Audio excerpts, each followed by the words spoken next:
오늘은 강남의 대표적인 오피스 상권이죠. 선능력 상권의 특징을 설명해 드리고요. 그 다음에 최근에 나온 최신 매물들을 기준으로 상가 임대료 시세도 한번 같이 소개해 드리고자 합니다.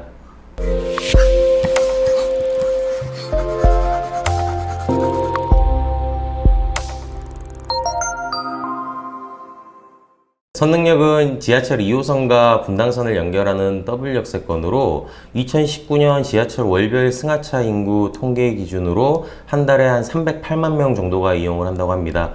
그러면은 일별로 봤을 때는 하루에 10만 명 정도가 이 지하철을 이용을 한다는 얘기인데요. 실제로 여기 선능력 같은 경우에는 그 오피스 상권이다 보니까 평일이 아무래도 주말보다는 좀 더 이용량이 많겠죠. 그러면은 하루에 10만 명보다는 더 많은 유동인구들이 이 선능력을 통행한다고 보시면 될 것 같고요. 그 다음에 지도를 보시면은 선능력 이남으로 그 한티역, 도곡역, 개포동, 그리고 대치동까지 해서 강남에 이제 대규모 아파트 단지들이 밀집해 있는데요. 요 대규모 아파트 단지에 살고 있는 주거민들이 대부분 이제 버스를 타고 선능력 쪽으로 이동을 해서 요 선능력 상권에서 많이 이제 모임을 갖고 하다 보니까 선능력은 단순히 이 주변에 있는 오피스 상권에만 이제 수요층이 도달한 게 아니고 그 배후 수요층 자체가 이제 요 선능력 이남에 있는 아파트 단지까지 효과를 미친다고 보시면 좋을 것 같습니다. 그만큼 이제 선능력 상권은 지하철 유동인구도 많고 주변에 이제 배후 수요층 자체도 굉장히 탄탄하기 때문에 이용하는 유동인구가 굉장히 많은데요. 강남에서도 손꼽힐 정도로 상권이 크게 형성이 되어 있습니다. 선능력은 대로변인 테헤란로를 따라서 대기업과 금융회사, 보험회사, 그리고 뭐 기획 다단계회사, 그다음에 그 요즘 공유 오피스 굉장히 핫하죠. 공유 오피스들하고 소호 사무실들 그리고 업무용 오피스텔들이 굉장히 많이 밀집해 있어요. 그러다 보니까 직장인 수요층이 굉장히 두텁게 형성이 되어 있는데요. 어떻게 보면 선능력 상권은 주 야간을 아우르는 상권이라고 설명드릴 수 있을 것 같습니다. 선능력이 전통적으로 오래된 상권이고 안정기에 접어들긴 했지만 최근에 이제 코로나19 사태로 인해서 아무래도 직장인들이 퇴근하고 뭐 저녁을 먹거나 2차로 회식을 하는 그런 문화가 많이 사라지고 바로 집으로 귀가하는 직장인들이 증가함에 따라서 아무래도 이제 저녁 상권은 이전에 비해서 많이 침체됐다고 볼 수 있을 것 같아요. 그래서 뭐 이게 비단 선능력에만 국한된 것이 아니라 20, 30대들이 많이 모이는 그런 강남역이나 신노현역, 신사역 같은 상권이 아닌 이상 대부분의 오피스 상권들하고 그 외에 이제 중소형 오피스와 주거단지가 혼재되어 있는 상권 같은 경우에는 현재 저녁에 가보시면 아시겠지만 대부분 좀 많이 그 손님들이 많이 끊겨 있는 거를 보실 수 있습니다. 그래서 저희도 최근에 이제 3, 4월 달에 가장 코로나가 심했었죠. 그래서 가장 극심했을 때 특히 저녁 업종들, 술집, 포차, 이자카야 요런 업종들 가게 사장님들께서 매물을 좀 많이 내놓으셨었어요. 그래서 실제로 저희가 그 매물들을 접수하러 가보면은 한 오후 7시 정도쯤인데도 가게가 많이 한산합니다. 그래서 뭐 그래도 물론 이제 오래되고 단골이 많은 그런 유명한 맛집들은 항상 이제 만석이고 웨이팅이 있지만 제가 말씀드린 거는 전반적으로 이제 대부분의 가게들이 많이 한산해졌다 저녁에는 이제 한번 설명드리고 싶고요. 근데 다만 요 저녁에 이제 손님들이 좀 많이 감소한 측면에 있어서는 뭐 전 세계적으로 이제 코로나19 사태가 워낙 크다 보니까 뭐 불가항력적인 그런 일시적인 상황이라고 저희도 생각을 하고 있고 요 코로나 사태가 이제 없어지고 나면은 다시 예전처럼 상권을 회복할 것이라고 생각을 합니다. 반면에 이제 점심 상권 같은 경우에는 코로나19 사태에도 불구하고 뭐 저녁은 아무래도 좀 손님이 빠지긴 했지만 그래도 점심 같은 경우에는 직장인들이 나와서 밥을 안 먹을 수는 없잖아요. 물론 이제 그 사람들 만나는 걸 꺼려해서 배달 음식에 대한 수요도 많이 증가는 했다고 하지만 그럼에도 불구하고 나와서 식사를 하신 분들이 많기 때문에 점심 장사에 있어서는 이전에 비해서 큰 감소폭을 많이 보이지는 않고 있다고 합니다. 네, 본론으로 들어가서 그 선능력을 기준으로 4개 방면이 있는데요. 요 4개 방면 중에서 2개의 블럭이 가장 상권이 활성화되어 있다고 보시면 될 것 같습니다.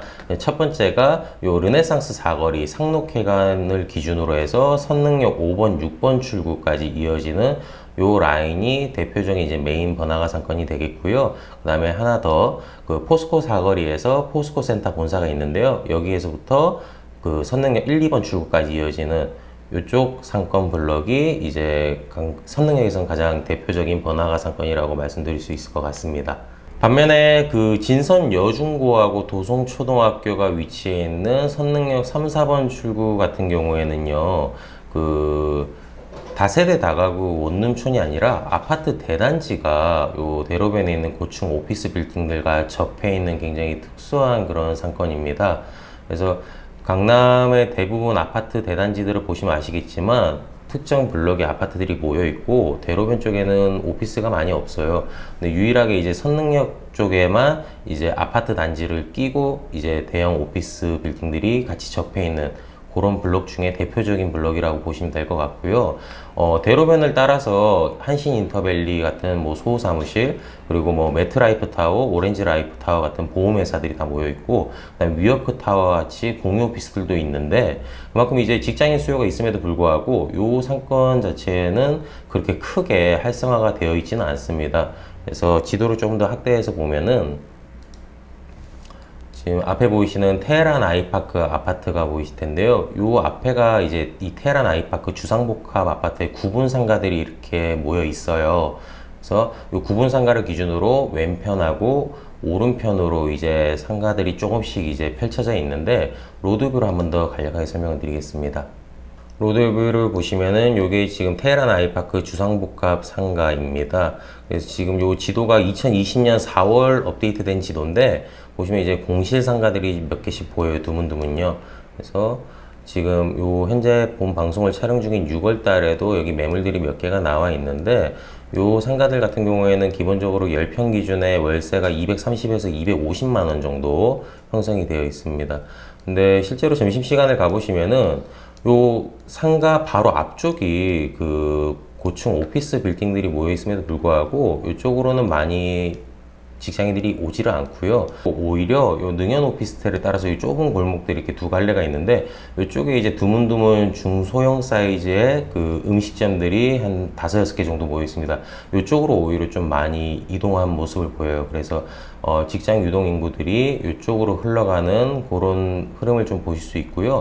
아무래도 저희도 이제 뭐 동네 슈퍼마켓을 다니다가 주변에 이제 큰 대형마트가 생기면 그쪽으로 이제 많이 이동을 하죠. 어떻게 보면 유인력이라고 말할 수 있겠는데 아까도 설명드렸다시피 선능력은 요 5번, 6번 출구 라인하고 그 다음에 1, 2번 출구 라인 쪽이 가장 상권이 번화하다 보니까 직장인들이 점심시간이 되면 횡단을 해가지고 횡단보도를 넘어가서 이쪽 상권들로 많이 이제 이탈이 됩니다. 그래서 좀 더 큰 상권에 이제 먹거리들이 많이 모여 있다 보니까 많이 이동을 해서 상대적으로 요 상권 자체는 크게 활성화되지 못했다는 점. 실제로 이제 공실상가가 이제 여러 개 있다는 것만 봐도 충분히 이제 그 제가 말씀드린 내용을 반증한다고 그렇게 보실 수 있을 것 같아요. 선능역 8번, 9번 출구 블럭은 그 선능과 정능이 이제 위치한 블럭인데요.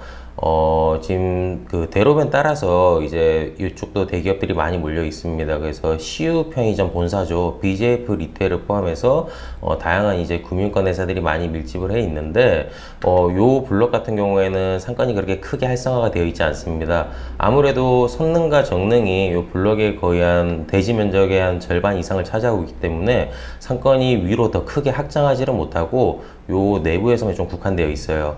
실제로 가보시면은 한 요 정도 규모의 요쪽에 좀 요식 업종들이 많이 밀집해 있는데요.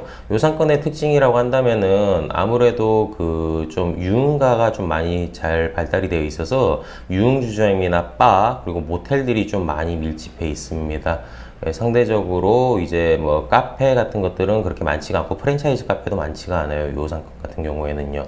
그래서 뭐 점심시간에 가보시면 아시겠지만 요 대로변에 있는 직장 인구들이 요 뒤편에 있는 먹자 상권으로도 유입은 되지만 실제로 그 요 횡단보도 있잖아요. 요 횡단보도 왕복 8차선 횡단보도를 횡단을 해서 이쪽 오르막을 따라서 대치동 대우 아이빌 멤버스 아파트까지 올라와서 요 1, 2번 출구 라인에 있는 먹자 상권으로 이제 또 오는 그런 흐름을 좀 보일 수 있습니다. 그래서 어떻게 보면 유동인구가 요 뒤편하고 앞쪽 건너편까지 해서 두 갈래로 갈라지는 그런 양상을 보이고요. 상대적으로 아까 설명드렸던 진선여고가 있던 3, 4번 출구와 마찬가지로 그쪽보다는 당연히 상권이 훨씬 크지만 그럼에도 불구하고 요 앞쪽에 있는 1, 2번 출구 라인이나 5번, 6번 출구 라인에 비해서는 상권이 그렇게 크지는 않다는 점.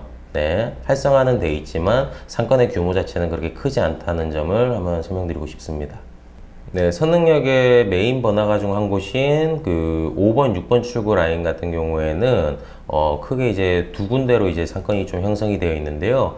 요즘 스타벅스 보이는 이쪽을 끼고서 요 정도 규모로 지금 상권이 하나 형성이 되어 있고요. 크게. 그 다음에 상록회관 쪽 블럭으로 요 주시를 기준으로 요 정도 크기의 상권이 이제 두 갈래로 이렇게 좀 나뉘어 있습니다. 요 사이에는 지금 요즘 신축 건물들이 좀 많이 올라오면서 좀 분양을 하고 있던 모습을 좀 보이고 있고, 실제로 음식점들이 모여있는 상권 자체는 이렇게 크게 두 방향으로 지금 이렇게 나뉘게 되어 있는데요. 오른편부터 한번 설명을 드리자면은 요 지금 사거리 메인을 기준으로 스타벅스하고 바나프레소, 백다방 이렇게 세 개 카페가 입점을 해 있고요.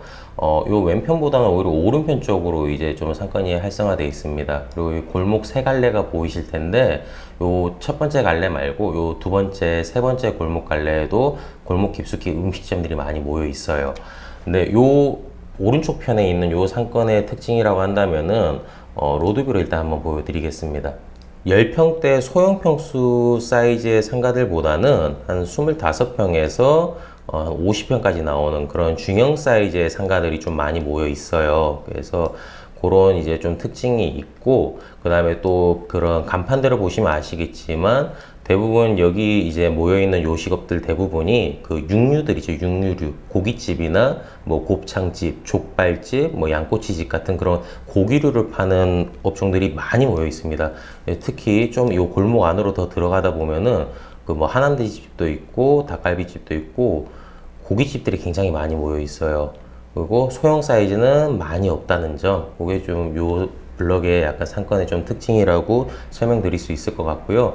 요 블럭의 지금 메인이 아까 설명드렸던 요 스타벅스 라인에서 요 대로변까지 이어지는 이쪽이 메인 라인이 되겠는데요. 현재 여기 나와 있는 매물들을 기준 시세로 봤을 때 지금 1층 기준으로 50평의 월세가 한 1,400에서 1,700만 원 정도의 지금 매물들이 나와 있습니다. 그래서 평당 한 30에서 35만 원 정도 잡으시면은 이제 평균 시세를 잡으면 될 것 같고요. 그다음에 요 아까 골목으로도 이제 음식점들, 고깃집들이 많이 모여 있다고 했잖아요. 아무래도 이제 골목으로 들어가는데 유동인구 자체가 요 사거리를 기준으로 메인 라인에서 많이 머물고 있고, 요 골목 같은 경우에는 갈래길이 있다 보니까 선택을 받아야지 이만큼 들어와요. 그만큼 이제 그 유입을 하기가 쉽지 않은 목이고, 자리고, 그 다음에 뭐 입지적인 측면에서 봤을 때 목도 그렇게 좋지는 않기 때문에 아무래도 월세가 좀 많이 다운이 됩니다. 그래서 여기 같은 경우에는 지금 나와 있는 매물들 기준으로 40평의 월세가 550만 원짜리가 하나 있고요. 그 다음에 10평짜리 매물은 월세 120만 원짜리가 하나 있어요. 물론 좀 오래된 건물이긴 하지만, 그래서 평균 월세는 평당 한 12만 원에서 15만 원 정도 요 골목 라인은 잡으시면 될 것 같습니다. 근데 이제 월세가 요 아까 메인 라인하고 한 20만 원 정도 차이가 나는데, 그러면 한 20만 원 내가 더 주고 이쪽 메인으로 나오고 말지 할 수도 있겠지만, 아무래도 이쪽 메인 라인은 권리금이 그만큼 또 높게 형성이 되어 있다는 점, 그렇기 때문에 그런 부분도 같이 참고하시면 좋으실 것 같고요. 아무래도 요 선능력 5번 출구 블럭 같은 경우에는 요 오른쪽 편에는 그 아까도 말씀드렸다시피 중형 사이즈 상가들이 좀 많이 모여 있다 보니까 소형 평수를 좀 찾으시는 고객님들께는 저희가 왼편으로 좀 추천을 많이 드립니다. 그래서 요 상록회관 이면으로 이 정도 규모의 상권이 좀 형성이 되어 있는데, 로드뷰로 한번 보여드리겠습니다. 보시면은 지금 사거리 기준으로 GS 편의점하고 바나프레스가 보이는데, 이 바나프레스 같은 경우에도 스토리가 하나 있어요. 그래서 제가 예전에 이제 진행해서 계약을 시켜드렸던 커피집 사장님께서 개인 카페로 여기서 이제 영업을 하시다가, 근데 이제 그분이 굉장히 영업도 수완도 좋으시고 해가지고 권리금을 잘 받고 나오시는 분이셨는데, 그분이 이제 총 매장을 강남에서만 5개로 운영하셨었어요. 그 중에 이제 첫 번째 매장이 요 자리였었고, 이걸 이제 바나프레소한테 이제 넘겨쳤던 그런 이제 스토리를 저도 이제 전해드린 적이 있었습니다. 그래서 이제 본론으로 들어가서 요 로드뷰를 따라서 안쪽으로 들어가 보면은, 보신 바와 같이 이런 소형 평수의 상가들이 이제 조금씩 나와요. 그래서 보시면 아시겠지만 이 정도 규모가 한 8평에서 10평 정도 되거든요. 테라스를 쓰지 않았을 때 그 임대 전용 면적을 말씀드리는 거고요. 좀 더 들어가 보면은 사이즈들이 다 작습니다. 그래서 아까 그 오른쪽 편에 있던 그 상권에 비해서 굉장히 작은 사이즈의 그런 상가들이 오밀조밀 많이 모여 있고요. 테라스 야장까지 좀 써야지 한 14평 정도 나오는 그런 상가들이 오밀조밀 모여 있어요. 그래서 여기 같은 경우에는 지금 나온 매물들 기준으로 봤을 때 8평에, 전용 면적 8평에 월세가 140만원에서 160만원 정도의 지금 매물들이 나와 있습니다. 평당 20만원 정도 잡으시면 될 것 같고요. 여기 이제 나와 있는 중형 사이즈 매물도 하나 나와 있는데, 제가 40평에 월세가 550만원 정도 해요. 그래서 평당 그냥 한 15만원에서 20만원 정도 잡으면 될 것 같은데, 아까 이쪽 메인 라인에 비해서 아무래도 도로 너비도 조금 좁고, 그 다음에 실제로 이쪽보다는 요 선릉역 5번, 6번 출구 쪽에 가까운 쪽에 이제 그 오피스 직장인 수요가 더 많이 몰리기 때문에 이쪽이 같은 메인 라인임에도 불구하고 이제 월세 차이가 조금 있죠. 그런 걸 감안하시면 좋을 것 같고, 아까 이 오른편에는 제가 아까 말씀드렸다시피 권리금이 굉장히 무겁게 형성되어 있는데, 이 메인 라인 같은 경우에는 지금 다 억 단위의 지금 시세가 맞춰져 있습니다. 아무래도 사이즈도 다 중형 사이즈다 보니까 권리금 자체도 굉장히 좀 무겁게 형성이 되어 있고요. 근데 반면에 이 왼편 소형 상가들 같은 경우에는 현재 지금 대부분 권리금 시세가 한 2천에서 3천만 원 정도 선으로 형성이 되어 있고, 중형 사이즈는 5천에서 6천 정도로도 지금 나오는 매물들이 있어요. 그래서 그 정도 권리금 시세가 형성이 되어 있다고 보시면 좋을 것 같습니다. 네, 그리고 선릉역에서 가장 큰 상권이라고 할 수 있는 1, 2번 출구 이면 먹자 상권 같은 경우에는 지금 제가 좀 지도로 좀 상세하게 그려놨는데, 좀 더 이제 세부적으로 그리려면 이제 골목골목 들어가겠지만, 큰 틀에 있어서 지금 상권이 어떤 식으로 메인 상권들이 형성되어 있는지를 한번 그려봤습니다. 그래서 이걸 참고해 주시면 좋을 것 같고, 지금 제가 이렇게 동그랗게 반경 원을 세 군데를 쳐놨는데, 이쪽에 이제 대부분의 프랜차이즈 카페들이 다 모여 있어요. 그래서 뭐 스타벅스, 뭐 이디야, 투썸 이런 것뿐만이 아니라 그 요즘 저가 커피 브랜드들이 굉장히 많이 들어가고 있는데, 뭐 백다방이나 커피온리, 그다음에 뭐 슈퍼커피나 만내커피 요 등등, 원어원 커피, 뭐 바나프레스 많죠. 그래서 그런 프랜차이즈 커피숍들이 22개점이 지금 입점을 해 있는 상태고, 아무래도 지금 그 외에 일반 음식점이나 그런 주점들 같은 경우에는 요 중앙에 좀 많이 모여 있습니다. 그래서 실제로 대로변에 있는 그 오피스들이 굉장히 많이 몰려 있는데, 특히 요 포스코 센터랑 DB 금융센터에서만 하루에 한 10,000명이 쏟아져 나온다고 해요. 그래서 이런 직장인들이 뭐 출퇴근뿐만이 아니라 점심시간에 다 이쪽으로 이제 모여 들어오겠죠. 그래서 출근 시간에는 대부분 이쪽에 이제 커피숍들이 많이 모여 있다 보니까 요 포스코 센터 직원 같은 경우에도 여기서 많이 이제 아침에 커피를 테이크아웃 해놓고 이제 흡연을 하고 다시 회사로 들어가는 진풍경이 좀 많이 펼쳐지고요. 그다음에 점심시간에는 대부분 요 안쪽으로 다 모여가지고 점심 식사를 하고 다시 바깥쪽으로 퍼져나가면서 커피를 테이크아웃 하는 그런 이제 양상을 좀 많이 보입니다.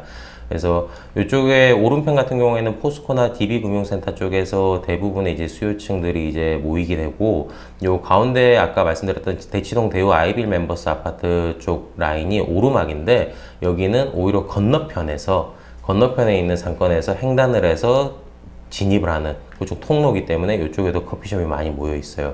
그리고 왼편 같은 경우에는 상대적으로 그 소형 프랜차이즈 카페들이 많이 모여 있는데, 저가 커피들이 아무래도 인근에 있는 아파트 단지나 이제 요 초중고가 많이 모여 있고, 그다음에 여기 미술학원들이 좀 많이 모여 있다 보니까 그런 이제 학생층들을 좀 대상으로도 많이 이제 판매를 하는 그런 이제 업종들이 많이 모여 있습니다. 요 1, 2번 출구 블럭의 좀 상권의 특징을 좀 더 추가로 설명을 해드리자면은, 요 블럭 같은 경우에는, 아까 여기 5번, 6번 출구와는 좀 차이가 있어요. 그래서 뭐냐 하면, 5번, 6번 출구 블럭 같은 경우에는 대부분 아까 고깃집들이나 이런 게 좀 많이 모여 있고, 저녁 이제 술집이나 고깃집, 그런 회식 문화를 위한 업종들이 많이 모여 있는 반면에, 요 1, 2번 출구 블럭에도 충분히 그런 요식 업종들이 많이 모여 있고, 추가적으로 그런 뭐 에블린이나 켈빈 클라인 같은 의류 매장이나 소금 매장, 그리고 뭐 화장품, 뭐 올리브영, 그 다음에 콘택트 렌즈나 안경점, 그리고 네일샵이나 마사지샵 같이 다양한 그런 생활 서비스 업종하고 판매점들이 알차게 들어가 있어요. 그래서 상권이 업종들이 한쪽으로 편중되지 않고 굉장히 잘 짜여져 있는 그런 상권이라고 보시면 될 것 같습니다. 추가로 좀 설명을 해드리자면은 요 지금 원을 그려놓은 쪽에 아까 프랜차이즈 카페들이 많이 모여 있다고 했는데 요쪽에 이제 업무용 오피스텔이나 주상복합들도 같이 모여 있다 보니까 소형 구분 상가들이 좀 많이 있어요. 그래서 한 10평대 매장들이 많이 모여 있고요. 요 매장들 같은 경우에는 지금 보통 전용 매장 10평 기준으로 월세가 300에서 400만 원 정도에 형성이 되어 있습니다. 그리고 요 중심부에 아까 그 음식점들이 좀 많이 모여 있다 했는데 요 중심부에 오히려 중형 음식점들이 좀 많이 모여 있어요. 그래서 한 4, 50평 되는 음식점들이 이제 곳곳에 포진을 해 있죠. 보시면요. 그래서 요런 중형 사이즈의 그 상가들이 기본적으로 전용 면적 한 50평에 월세 1,700만 원에서 1,800만 원 정도에 지금 나와 있거든요. 그래서 아까 그 소형 평수랑 비교를 했을 때 평당 한 30만 원에서 40만 원 정도 보시면 좋을 것 같아요. 그래서 아까 그 5번, 6번 출구 쪽 상권과 월세에 있어서는 크게 차이는 없지만 이쪽 라인이 오히려 권리금은 조금 더 무겁게 형성이 되어 있다는 점을 좀 말씀드릴 수 있을 것 같고요. 최근에 요 근방에 이제 거래된 그 자리가 하나 있는데 이제 50평짜리 중형 사이즈 상가였습니다. 그게 이제 거의 권리금 1억 5천 정도에 거래가 됐기 때문에 그 정도로 이제 목에 따라서 아무래도 권리금이 좀 차이는 있겠지만 실제로 권리 호가든 보통 한 1억 5천에서 2억 5천까지 부르시고요. 실제로 거래된 금액은 한 1억에서 1억 5천 정도에 거래가 된다고 보시면 좋을 것 같습니다. 지금까지 시세에 대해서도 간략하게 좀 소개를 해드렸는데요. 뭐 30에서 40만 원, 뭐 12만 원에서 20만 원 이렇게 말씀드렸던 이유가 상가 같은 경우에 이 같은 건물 안에서도 그 가생이 쪽에 이면으로 노출되는 코너 자리냐 혹은 그 코너 상가라면은 그 코너 상가가 사거리 코너에 있는 자리냐 이런 거에 따라서 조금씩 금액이 또 차이가 있을 수 있고요. 그 다음에 이 건물이 뭐 리모델링한 건물이거나 아니면 신축급의 건물이라면 아무래도 구축 건물보다는 월세가 좀 많이 뛰겠죠.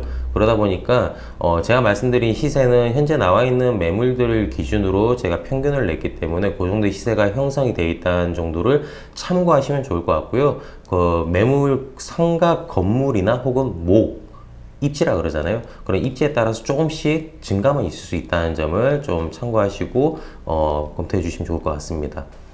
다시 한번 말씀드리지만 선능력 상권은 강남에서도 대표적인 오피스 상권입니다.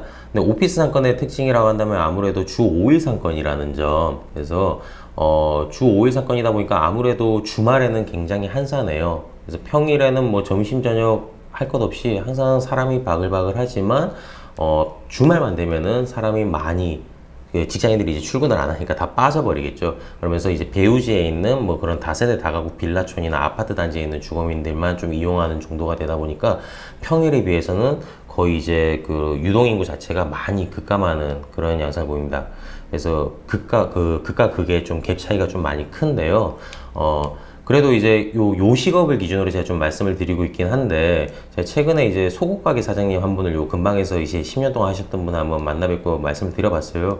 근데 이제 그 가게 사장님 같은 경우는 10년 동안 그 자리에서 소국가게를 하고 계시는데, 그분은 오히려 주말에, 토요일, 일요일에 오히려 그 주변에 살고 있는 아가씨들이나 이런 분들이 젊은 사람들이 와서 오히려 속옷을 좀 많이 사가서 그분 입장에서는 또 거기가 주 6일, 주 7일 상권인 거예요. 그래서 업종에 따라 조금씩 이제 차이는 있겠지만, 뭐 요식업, 뭐 일반 음식점이나 휴게 음식점 이런 것들 기준으로 봤을 때는 주 5일 상권으로 생각을 하시고 이제 접근을 하시면 좋을 것 같습니다. 다만 요 주 5일 상권 특성상 평일에 이제 매출을 극대화시키지 않으면은 주말은 거의 이제 흘러가는 정도, 매출의 거의 평일 매출의 한 20% 정도밖에 안 나온다고 말씀을 하시더라고요. 그럼에도 불구하고 이제 오픈은 한다고 하시는데, 그렇기 때문에 특히 요즘 코로나 같은 요즘 같은 시국에는 저녁에만 장사하시려는 분들이 좀 계세요. 그래서 뭐 주점을 운영하든지 뭐 이자카야를 운영하신 사장님들께서도 저녁에만 영업을 하실 거다 하는 분들께는 이 높은 월세 임대료에 비해서 지금 저녁 상권이 좀 많이 침체되어 있기 때문에 현재 일시적으로 저녁에만 장사하신다고 하면은 좀 추천드리지는 않고요. 만약에 뭐 영업을 꼭 요 상권에서 하셔야겠다 하신다면은 점심 장사하고 배달까지 병행을 하시기를 적극 좀 추천드립니다. 실제로 이제 장사하시는 상인들 만나 뵙고 보면은 원래 저녁에만 영업하시다가 그 이자카야 같은 술집 사장님들도 점심에는 연어덮밥 같은 것들 파세요. 그래서 이제 원래는 점심 안 하려고 했는데 점심 장사를 할 수밖에 없고, 그다음에 배달은 거의 강남에선 특히나 필수가 된 상황입니다. 그래서 코로나19 여파도 워낙 크기 때문에 대부분 이제 집에서 이제 주문해 먹는 수요층이 늘어나면서 오히려 배달 업종은 코로나 특수라고 하거든요. 지금 오히려 매출이 많이 올랐기 때문에 단순히 이 높은 임대료를 감당하기 위해서라면은 점심 장사뿐만 아니라 배달 업종도 필히 함께 병행하셔서 영업하시기를 추천드립니다.